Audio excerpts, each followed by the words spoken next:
Selamat pagi, kembali kita akan mendengarkan sapaan Sabda Tuhan pagi hari di hari Kamis tanggal 11 Februari 2021. Sebelum kita membaca dan mendengarkan sabda firman-Nya, mari kita berdoa. Tuhan, kami bersyukur karena Tuhan masih memberi kami kesempatan untuk menjalani hari-hari kehidupan kami. Saat ini sebelum kami menjalani berbagai aktivitas sampai malam nanti, kami hendak sejenak mendengarkan firman-Mu. Kami mohon Tuhan bimbing kami dengan Roh Kudus-Mu, sehingga dengan kekuatan Roh Kudus kami dimampukan untuk mengerti, menghayati, dan kami dapat menjadi pelaku firman-Mu. Kiranya firman Tuhan menjadi pedoman dalam hidup kami, firman-Mu menjadi pelita bagi kaki kami dan terang pada jalan kami. Inilah kami anak-anak-Mu Tuhan, bersabdalah kepada kami telah sedia untuk mendengarkannya. Amin. Bacaan Alkitab kita terambil dari Lukas pasal 11 ayat 20 sampai 23 yang mengatakan, "Tetapi jika aku mengusir setan dengan kuasa Allah, maka sesungguhnya kerajaan Allah sudah datang kepadamu. Apabila seorang yang kuat dan yang lengkap bersenjata menjaga rumahnya sendiri, maka amanlah segala miliknya. Tetapi jika seorang yang lebih kuat daripadanya menyerang dan mengalahkannya, maka orang itu akan merampas perlengkapan senjata yang diandalkannya dan akan membagi-bagikan rampasannya. Siapa tidak bersama aku, ia melawan aku, dan siapa tidak mengumpulkan bersama aku, ia mencerai-beraikan." Yang berbahagia, kata Yesus, adalah mereka yang mendengarkan sabda firman Tuhan dan mampu melakukannya dalam kehidupan sehari-hari. Terpujilah Tuhan Yesus. Saudara-saudara yang dikasihi oleh Tuhan,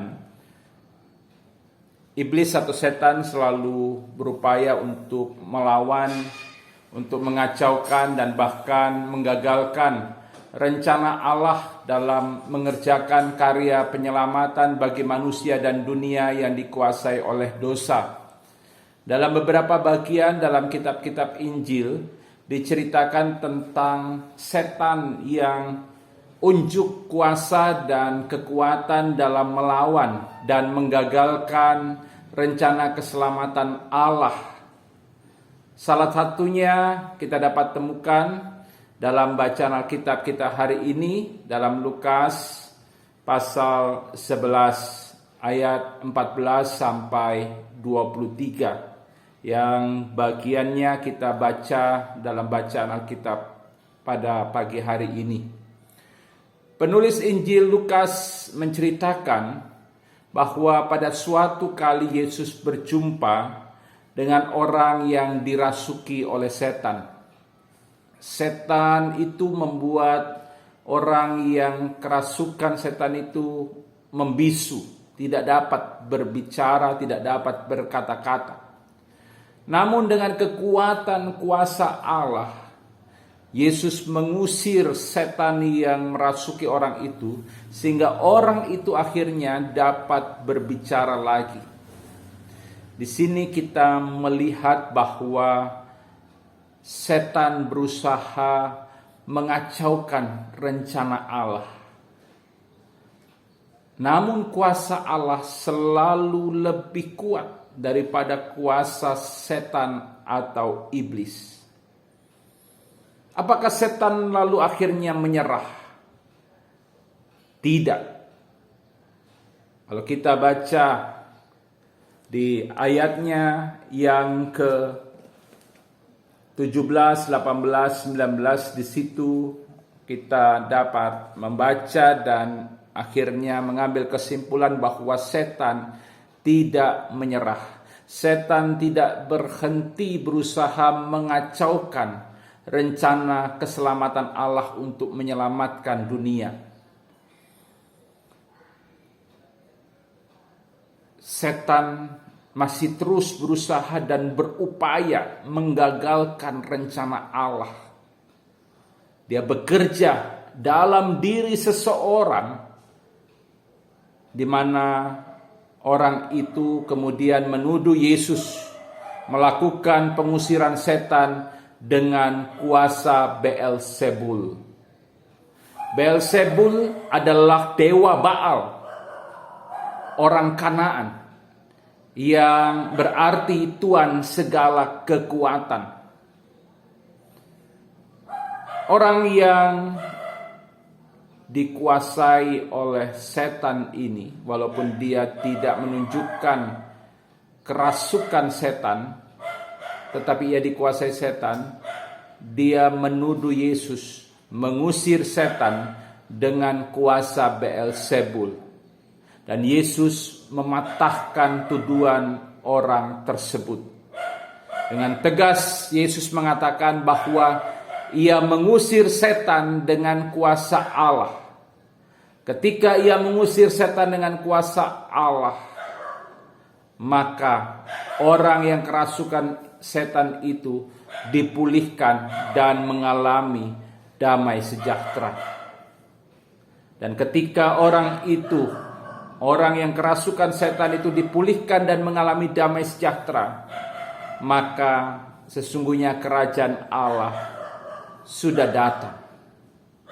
Dengan kata lain, Yesus mau mengatakan bahwa kerajaan Allah yang berisi damai sejahtera, keselamatan sudah terwujud nyata dalam diri Yesus.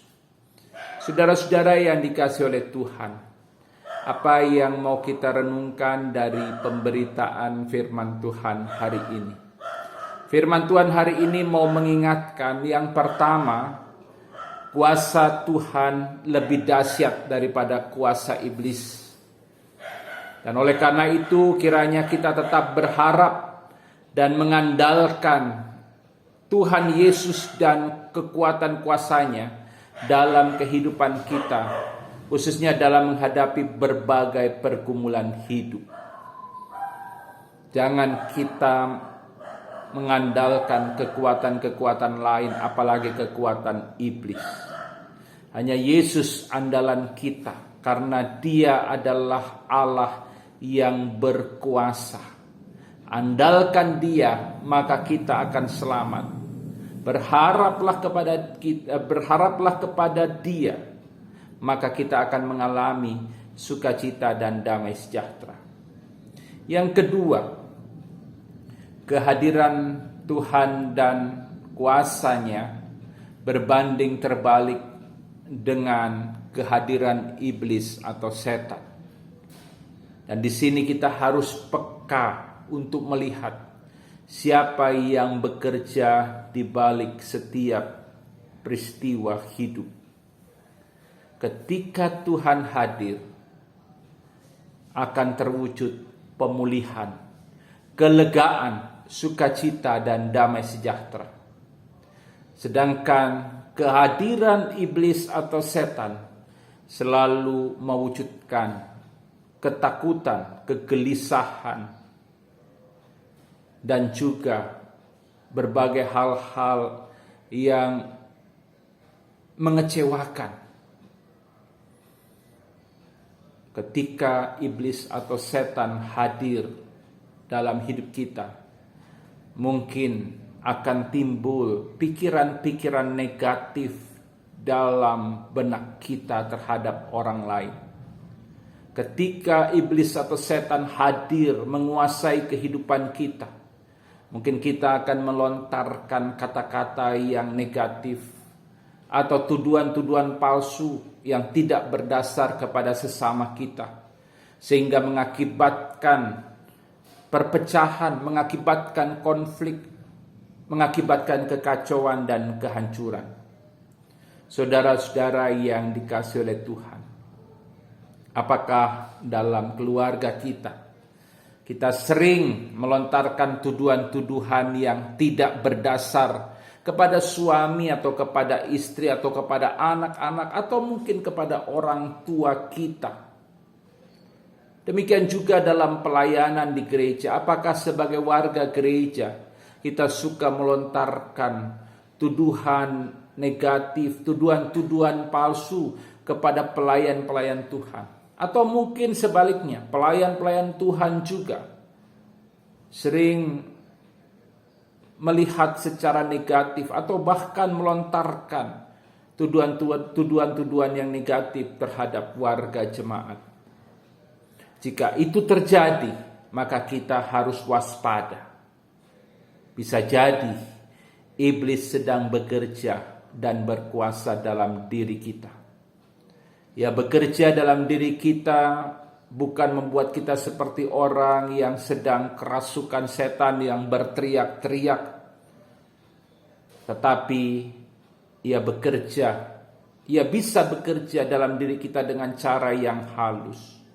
Ia memperdaya kita untuk menghancurkan keluarga kita, untuk menghancurkan persekutuan gereja Tuhan, dengan cara memanas-manasi kita, untuk melontarkan kecaman ataupun tuduhan-tuduhan palsu atau negatif terhadap sesama kita, baik di dalam keluarga maupun juga dalam persekutuan gereja Tuhan.